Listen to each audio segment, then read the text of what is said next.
বিরোধী দলের নেতাও কিন্তু অনেক কাইন্ডনেস জেনারসিটি দেখিয়ে এই পার্লামেন্টে কথা বলেন। শাহজাহান এমপি স্যার একটা কথা বলেছেন, এই শব্দ চয়নগুলোর আমি শক্ত বিরোধিতা করছি।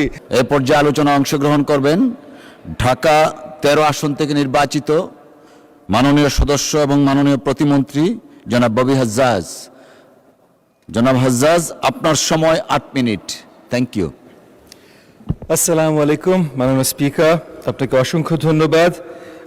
আমি আপনাকে বিব্রত করব না আর এক্সট্রা সময় চেয়ে। অনেকগুলো প্রশ্ন উঠেছে প্রাথমিক শিক্ষা নিয়ে, গত কয়েক সপ্তাহে অনেক কমেন্টস এসেছে নিউমারাস। 13টা তার ভেতর থেকে প্রশ্ন আমরা আখ্যায়িত করেছিলাম যেটার উত্তর দেওয়াটা গুরুত্বপূর্ণ, সেগুলো আমি যতখানি দিতে পারি চেষ্টা করব। যদি 8 মিনিটে শেষ করতে না পারি কোনো কারণে, তাহলে আমি মাননীয় হুইপ মহোদয়, চিফ হুইপের কাছে এটা ধরিয়ে দেব যেন হাউসে যারা আছেন মাননীয় সদস্যবৃন্দ ওনারা যদি চান সেই উত্তরগুলো নিয়ে নিতে পারেন। আমি বক্তব্য শুরুতেই ধন্যবাদ জানাতে চাই মাননীয় প্রধানমন্ত্রীকে, ওনার প্রথম রাষ্ট্রীয় বিদেশ সফরে উনি যে আমাদের জন্য, দেশের জন্য, জাতির জন্য যে সাফল্য নিয়ে এসেছেন। মালয়েশিয়ার সাথে ফ্রি ট্রেড চুক্তির যে আয়োজন হচ্ছে, চায়নার সাথে তিস্তা থেকে শুরু করে করিডোরে যে ব্যবস্থা নিয়ে আলোচনা চলছে, সেগুলোর জন্য ওনাকে সাধুবাদ জানাই এবং আবারও রিপিট করি ধন্যবাদ জানাই। আমরা বাজেট নিয়ে আলোচনায় আমি ছোট্ট করে বলতে চেষ্টা করব যে জিনিসগুলো আমার মন্ত্রণালয় রিলেটেড প্রশ্ন এসেছে। প্রাথমিক ও গণশিক্ষা মন্ত্রণালয়ের দায়িত্বে যেহেতু আমি আছি, সেগুলো সম্বন্ধে শুধুমাত্র আমি আমার আলোচনা সীমিত রাখব। বৃহত্তর বাজেট আলোচনা নিয়ে মাননীয় ফাইন্যান্স মিনিস্টার কথা বলেছেন এবং আগামীকে বলবেন, মাননীয় প্ল্যানিং মিনিস্টার আজকে কথা বলেছেন। একই সাথে যেই বাজেট নিয়ে আমরা আজকে আলোচনা করছি, সেই বাজেটের জন্য মাননীয় ফাইন্যান্স মিনিস্টারকে আমি ধন্যবাদ জানাতে চাই, মাননীয় প্রধানমন্ত্রীকে ধন্যবাদ জানাতে চাই, মাননীয় স্টেট মিনিস্টার ফর প্ল্যানিং ওনাকেও ধন্যবাদ জানাতে চাই এবং একই সাথে যারা ওনাদেরকে সহযোগিতা করেছেন ফুল টিমকে আমি সাধুবাদ এবং ধন্যবাদ জানাতে চাই। It's not the perfect budget, perfect বলতে কিছু নেই, প্রেক্ষাপটের কনটেক্সটের অনুকূলে ভালো বা মন্দ। আমি মনে করি, আমি আমার জায়গা থেকে বলছি, বিকজ আমরা ক্যাবিনেট থেকে সবাই মিলেই পাশ করেছি এই বাজেট, সম্মতি দিয়েছে এই বাজেটের প্রতি।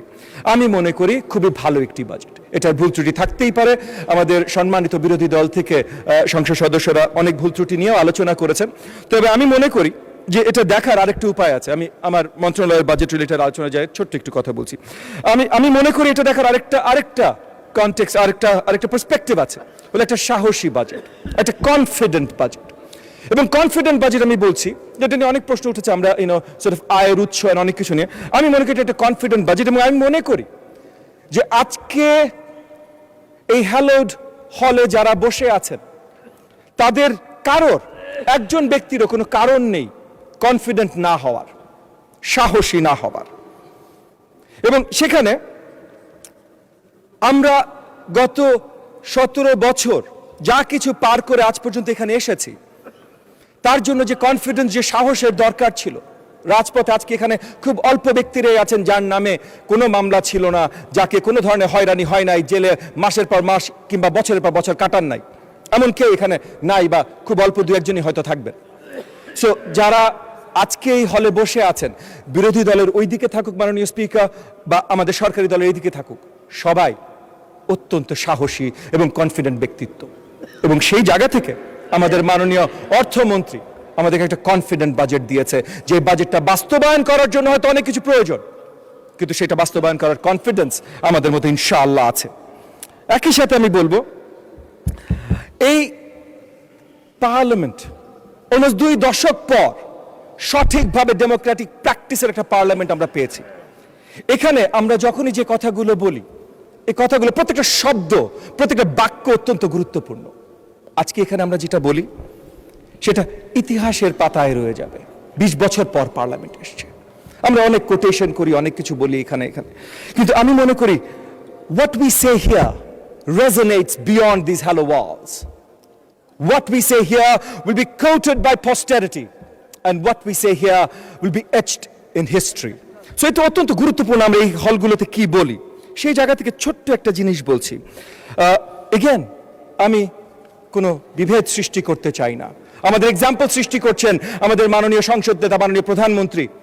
উনি যখন কোনো কথা বলেন, একই সাথে আমি শ্রদ্ধার সাথে বলছি, আমাদের মাননীয় বিরোধী দলের নেতাও কিন্তু সবসময় অনেক সহনশীলতা দেখিয়ে অনেক কাইন্ডনেস জেনারসিটি দেখিয়ে এই পার্লামেন্টে কথা বলেন, কিন্তু সবার ভিতরে সেই জিনিসটা আমরা দেখি না। গতকাল মাননীয় সংসদ সদস্য শাহজাহান এমপি স্যার একটা কথা বলেছেন, উনি বলেছেন এটা ফ্যাসিস্টদের বাজেট। 17 বছর ফ্যাসিস্টদের বিরুদ্ধে আমরা যারা যুদ্ধ করেছি, যারা এত ত্যাগ তিতিক্ষার পর একটা প্রথম বাজেট উত্থাপন করেছি পার্লামেন্টে, এখানে ফ্যাসিস্টের বাজেট, এই শব্দগুলো, এই শব্দ চয়নগুলোর আমি শক্ত বিরোধিতা করছি মাননীয় স্পিকার। আমি ওনাকে ছোট করছি না, কিন্তু আমি বলছি যে এই ধরনের শব্দ চয়ন এই বাজেটের জন্য একেবারেই শক্তভাবে নিন্দনীয়।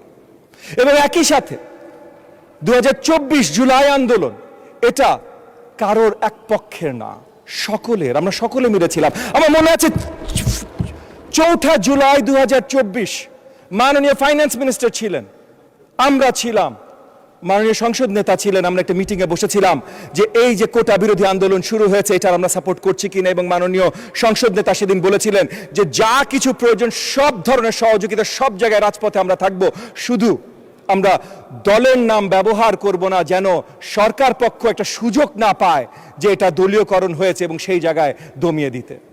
সো প্রথম থেকে শেষ পর্যন্ত আমরা সকলে ছিলাম। 2024-এর 28শে অক্টোবর, 2023-এর 28শে অক্টোবর যেমন আমরা অনেকে কারাদণ্ড হয়েছি, একই সাথে 26-এও হয়েছি। এখানে আছে এই যে নুরুল হক নূর আছে, জোনায়েদ সাকি আছেন, বা অনেকে আছে আমরা যারা একসাথে রাজপথে ছিলাম। এখানে বাংলাদেশ জাতীয়তাবাদী দলের যারা নেতৃবৃন্দ আছেন তারা সবাই সবার জায়গা থেকে রাজপথে ছিল। আমি বলেছিলাম আমার বাজেট নিয়ে বেশি আলোচনা হবে, বাজেট নিয়ে আলোচনা করতে করতে এগেন আপনার কাছে সময় যেহেতু চাইবো না, আমি জাস্ট এতটুকুই আপনার কাছে, আপনার মাধ্যমে বিরোধী দলের সকলের প্রতি আবেদন জানাতে চাই যে জুলাই আন্দোলনটাও সকলে করেছিলাম, 71 আমি ফিরে যাব না, জুলাই আন্দোলনটা সকলে করেছিলাম, সেই স্পিরিটটা আমরা ধরে রাখি, এই হ্যালোড হলসে এই ধরনের শব্দ চয়ন আমরা না করি। আমি ছোট্ট করে যে কয়টা জিনিস বলতে পারি বলতে চেষ্টা করবো মাননীয় স্পিকার। তবে শিক্ষার বাজেট, স্পেশালি প্রাথমিক শিক্ষায় 46,729 কোটি 92 লাখ টাকা যে বাজেট বরাদ্দ করা হয়েছে, এটা অত্যন্ত গুরুত্বপূর্ণ প্রয়োজনীয় বাজেট। এখানে আমাদের আমি একটা করে শুরু করি যে কয়টা করতে পারি। মৌলানা নুরুল আমিন এমপি মহোদয় রংপুর 6-এর, উনি উত্থাপন করেছিলেন যে শিক্ষকদের গ্রেড 13তম থেকে 12, 11 বা এরকম 10-এ নিয়ে আসা। শিক্ষকদের গ্রেড নিয়ে আমরা আলোচনা করছি। এই মুহূর্তে শিক্ষকদের বেতন আমাদের বাজেটের বছরে বাৎসরিক 26-27-এ যাবে 20,428 কোটি 64 লাখ। এখানে আমরা তাদেরকে নবম গ্রেডে আনার কাজ করছি। ইনশাআল্লাহ সেটা যদি আমরা সঠিকভাবে করতে পারি তাহলে 1.5 থেকে 2,000 কোটি টাকা এক্সট্রা খরচ হবে, যেটার বরাদ্দ মাননীয় ফাইন্যান্স মিনিস্টার আমাদের বাজেটে দিয়েছেন। আমার সময় যেহেতু বেশি নেই, আমি আর বেশি আলোচনা করবো না, শুধু একটা কথা বলে শেষ করতে চাই মাননীয় স্পিকার। মাননীয় প্রধানমন্ত্রী যেভাবে জিনিসটা সাজিয়েছেন, আমরা যেভাবে কাজ করছি প্রাথমিক শিক্ষা ব্যবস্থা সাজানোর জন্য, আগামী দিনগুলোতে 5 বছর যদি আপনারা আমাদের সাথ দেন, আমরা যদি একসাথে কাজ করতে পারি, তাহলে বাংলাদেশের শিক্ষা ব্যবস্থা পুরো বদলে যাবে, আগামী দিনের বাংলাদেশের চেহারা বদলে যাবে।